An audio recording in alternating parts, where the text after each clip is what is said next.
adalah bintang yang cahayanya paling menyala-nyala, sehingga sering disebut bintang Asy'ara itu adalah bintang. Kalau Al-Buruj, gugusan bintang-bintang itu antara satu bintang dengan bintang yang lain dalam kelompok yang sama, dia berkaitan seperti mata rantai, satu sama lain itu tidak bisa. Ini artinya apa? Yang muda, betapapun hebatnya dia, tetap tidak akan pernah bisa mengalahkan pengalaman yang seolah-olah bersama, tapi sebenarnya enggak.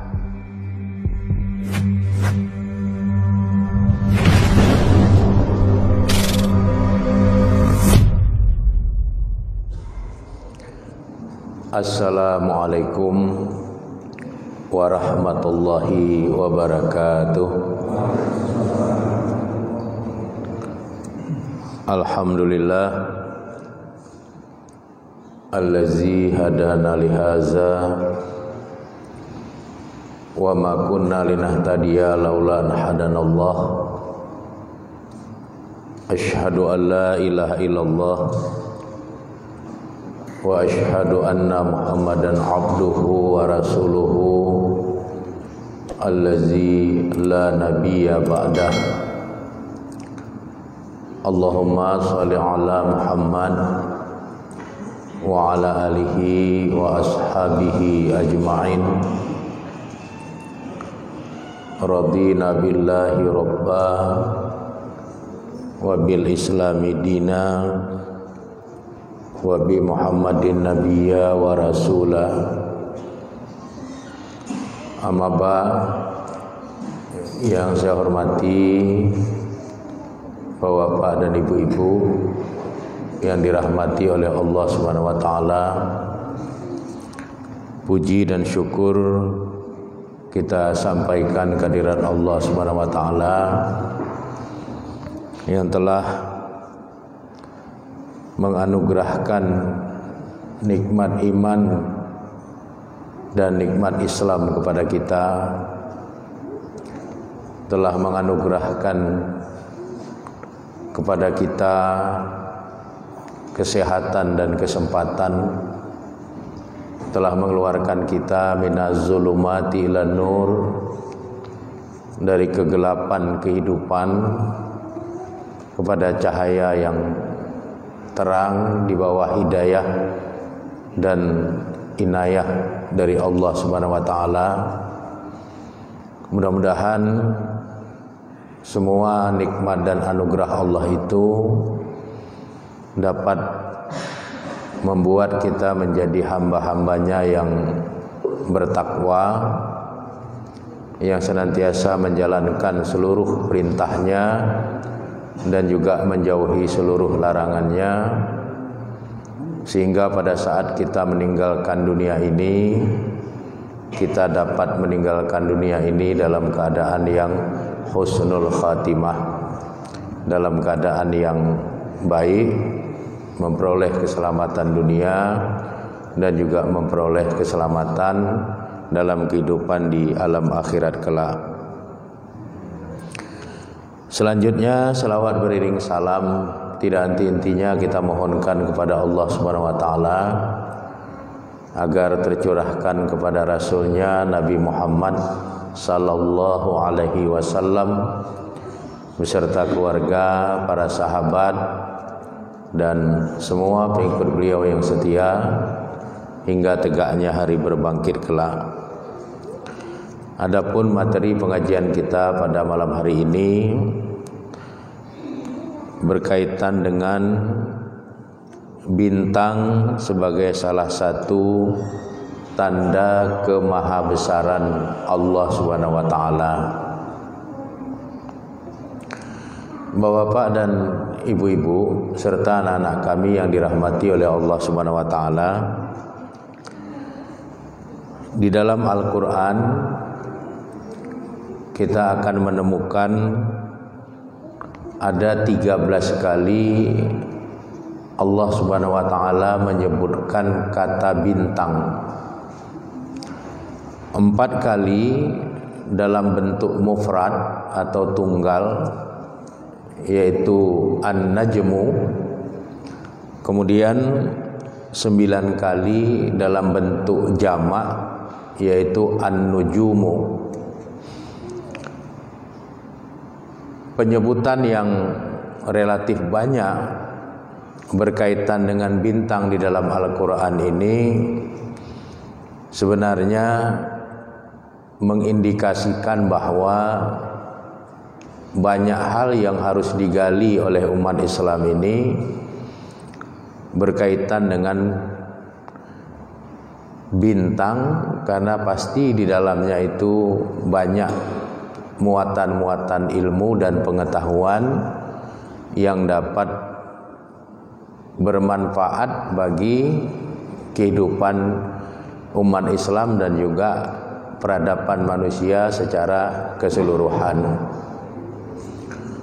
Bahkan Al-Quran yang terdiri atas 114 surat,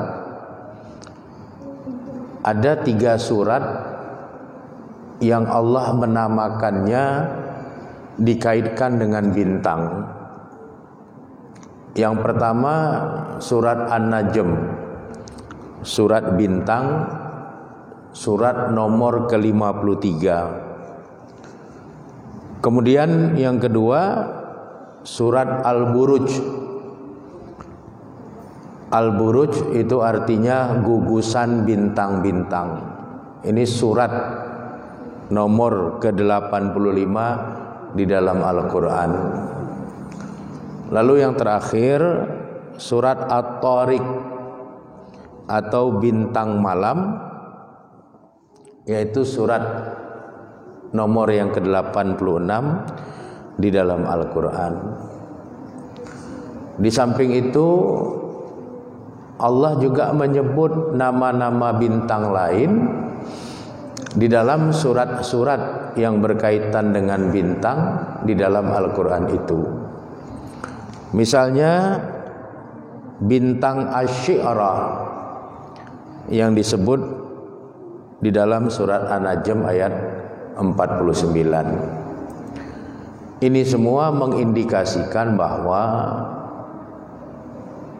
bintang-bintang adalah makhluk ciptaan Allah yang kalau orang Islam dengan bermodalkan Al-Quran melakukan eksplorasi, penggalian dan pendalaman terhadap persoalan-persoalan bintang ini, niscaya mereka akan mendapatkan banyak sekali ilmu, pengetahuan dan pengajaran di dalamnya.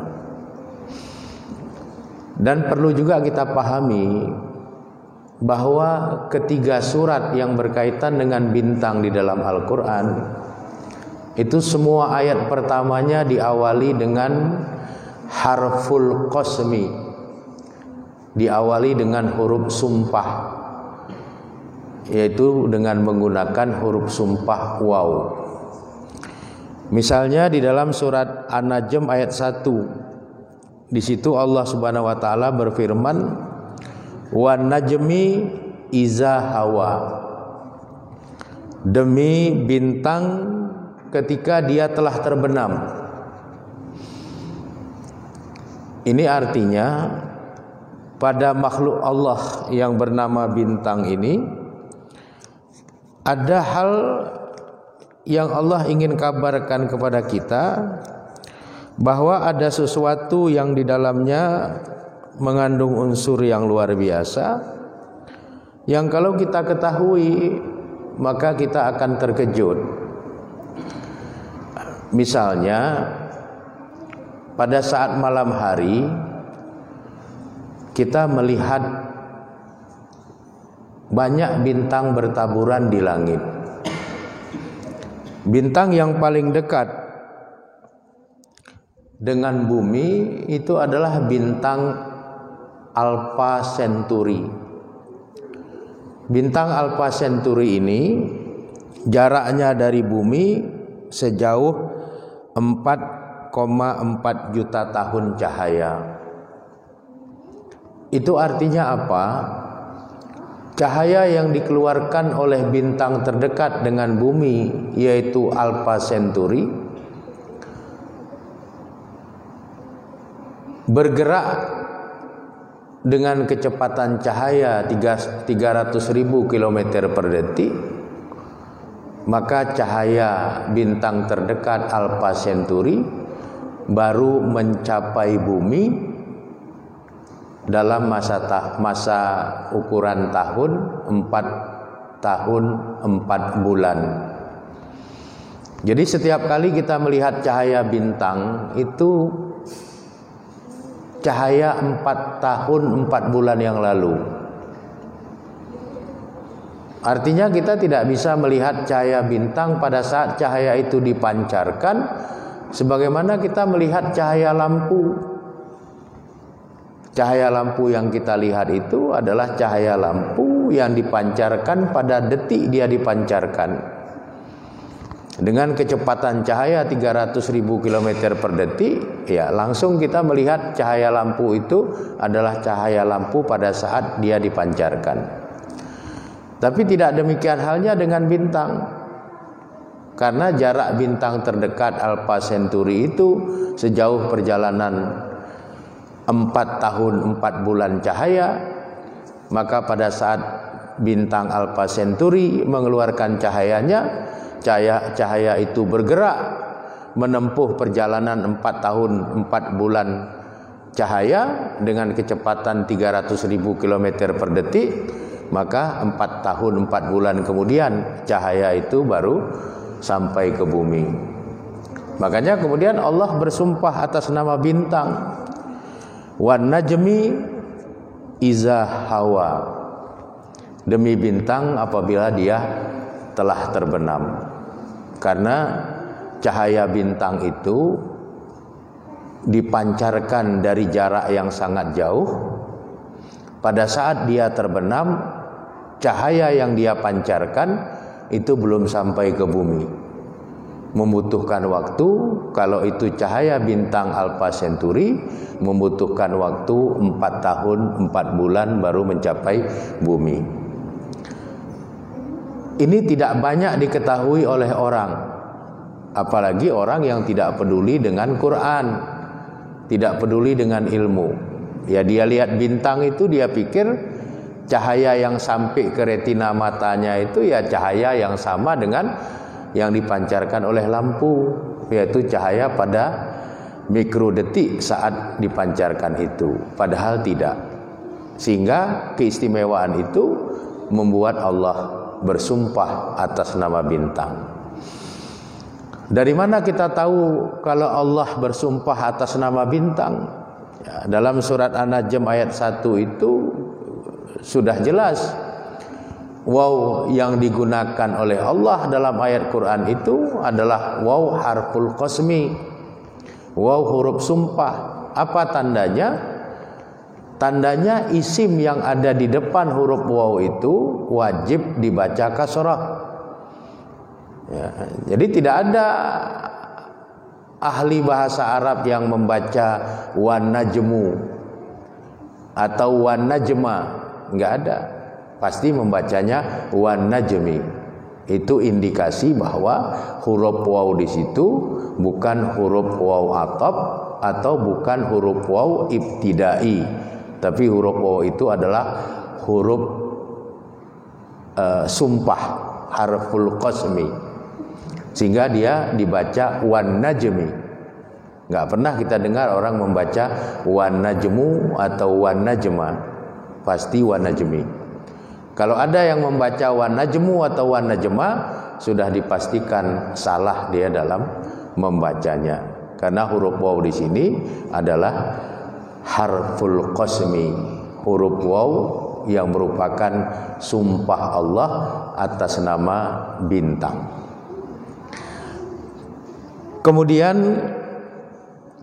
Allah memberikan pengetahuan yang lain kepada kita berkaitan dengan bintang ini. Bisa kita baca dalam surat An-Najm ayat 49. Di dalam surat An-Najm ayat 49 Allah berfirman, wa annahu huwa rabbu syi'ra, dan sesungguhnya dia adalah Rabb, Allah yang maha memelihara asy-syi'ra. Apa itu asy-syi'ra? Asy-syi'ra itu dalam ilmu astronomi modern, para astronom menyebutnya dengan istilah bintang Sirius. Bintang Sirius ini diambil dari bahasa Yunani Sirius. Sirius dalam bahasa Yunani, dalam bahasa Indonesianya artinya yang menyala-menyala atau yang amat panas. Jadi bintang asy-syi'ra atau bintang Sirius itu adalah bintang yang cahayanya paling menyala-nyala, sehingga sering disebut bintang asy-syi'ra itu adalah bintang terang. Ya. Kemudian bintang asy-syi'ra ini beda dengan bintang-bintang lain. Makanya dia diabadikan ceritanya di dalam Al-Quran. Maka Allah menyebutnya di dalam Al-Quran, yaitu di dalam surat An-Najm 49 itu. Karena asy-syi'ra itu adalah bintang yang bentuknya kembar. Jadi asy-syi'ra itu ada dua, ada asy-syi'ra A, ada asy-syi'ra B, yang bentuknya sama persis seperti orang kembar. Kemudian dia punya garis edar yang unik. Garis edar bintang syi'ra ini seperti busur panah, sebagaimana yang disebutkan di dalam surat An-Najm ayat 9. Kemudian masa edar dari bintang asy-syi'ra ini 49,9 tahun. Ya, jadi masa edar bulan itu 1 bulan 28 atau 29 atau 30 atau 31 hari. Masa edar matahari 365 hari. Masa edar bintang asy-syi'ra di garis edarnya yang berbentuk busur panah itu memakan waktu 49,9 tahun. 49 itu diambil dari ayat ke-49 yang menyebutkan tentang asy-syi'ra di dalam Al-Quran. Angka 9 yang kedua itu diambil dari ayat ke-9 surat An-Najm yang menceritakan tentang bentuk garis edar dari bintang syi'ra itu. Jadi sebelum para astronom modern mengetahui banyak hal tentang bintang-bintang ini, ya, mereka baru tahu sekitar tahun 1970-an, tapi Quran sudah menginformasikan cukup lama, 1400 tahun yang lalu. Quran sudah menyebutkan bahwa masa peredaran bintang asy-syi'ra itu adalah 49,9 tahun. Jadi ini suatu ilmu yang melampaui batas waktu. Ya, satu ilmu yang melampaui batas waktu. Maka wajarlah kemudian kalau di dalam surat At-Tariq ayat 14 Allah berfirman, wa ma huwa bil hazal. Wa ma huwa bil hazal itu artinya, dan dia Al-Quran itu bukanlah senda gurau. Jadi Al-Quran itu diturunkan oleh Allah Subhanahu wa taala sebagai wahyunya, bukan al-hazal, bukan untuk senda gurau, tapi Quran itu mengandung hal-hal yang sangat-sangat serius, mengandung ilmu, mengandung pengetahuan, ya, mengandung unsur sejarah, mengandung unsur peradaban dan lain sebagainya. Jadi pada saat orang membaca Al-Quran, apalagi berkaitan dengan bintang-bintang ini, banyak pengetahuan yang mereka tidak tahu, akhirnya mereka tahu. Karena memang Al-Quran sangat bernuansa ilmu dan pengetahuan.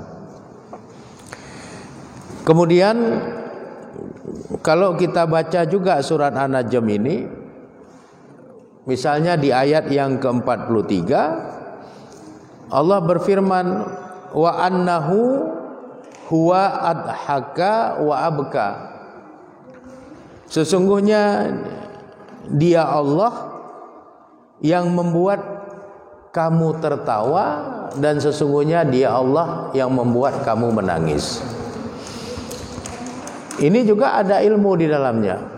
Selama ini barangkali kita berpikir kita bisa tertawa karena kita senang, atau kita bisa sedih lalu kita menangis. Ternyata Quran bilang yang bisa membuat kita ketawa dan yang membuat kita bisa menangis itu Allah.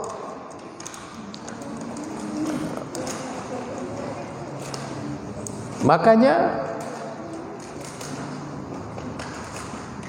tidak semua orang tertawa karena dia bahagia. Bisa jadi orang itu tertawa karena mentertawakan kebodohannya sendiri atau mentertawakan kebodohan orang lain. Jadi tidak selamanya ketawa itu karena bahagia. Karena apa? Karena orang bisa ketawa itu atas kemahakuasaan Allah pada dirinya. Kalau bukan karena Allah, maka kita tidak bisa tertawa. Makanya kalau ada orang bilang dia tertawa karena sesuatu yang lucu, tidak juga. Karena pada saat dia bahagia, dia juga bisa tertawa. Dan kebahagiaan itu tidak identik dengan kelucuan. Bisa juga orang tertawa bukan karena lucu, bukan karena bahagia, tapi karena dia melihat kebodohan dirinya, dia mentertawakan dirinya sendiri. Atau dia melihat kebodohan orang, lalu dia mentertawakan kebodohan itu. Makanya di dalam surat An-Najm ayat 43 ini Allah menjelaskan wa annahu wa adhak. Sesungguhnya Dia Allah yang menjadikan kamu tertawa. Jadi kalau kita tertawa itu bukan karena kita bisa ketawa dengan sendirinya, karena Allah menjadikan kita bisa tertawa. Ya. Ini kan ilmu yang barangkali selama ini kita belum paham tentang itu. Yang kedua, wa abka, kita bisa menangis karena Allah menjadikan kita bisa menangis. Tidak semua orang menangis itu karena sedih. Ada juga orang menangis karena terlalu bahagia. Sehingga tidak selamanya tangisan itu mewakili dari kesedihan. Bisa saja orang menangis memang karena sedih, tapi bisa juga orang menangis karena terlalu bahagia. Bisa juga orang menangis karena kakinya kejepit. Ya. Jadi yang membuat kita bisa menangis itu bukan diri kita. Yang membuat kita bisa menangis itu adalah Allah Subhanahu wa taala. Bisa juga orang menangis karena menyesali apa yang sudah terlanjur dia lakukan. Jadi kenapa yang membuat orang menangis itu begitu variatif? Karena yang membuat orang menangis itu bukan dirinya, tapi Allah lah yang membuat dia bisa menangis. Sebagaimana dia bisa tertawa, bukan dirinya yang membuat dia bisa tertawa, tapi karena Allah Subhanahu wa taala membuat dirinya bisa tertawa. Ini kan ilmu yang luar biasa yang bisa kita dapati pada saat kita mencermati dengan sungguh-sungguh ayat Al-Qur'an ini.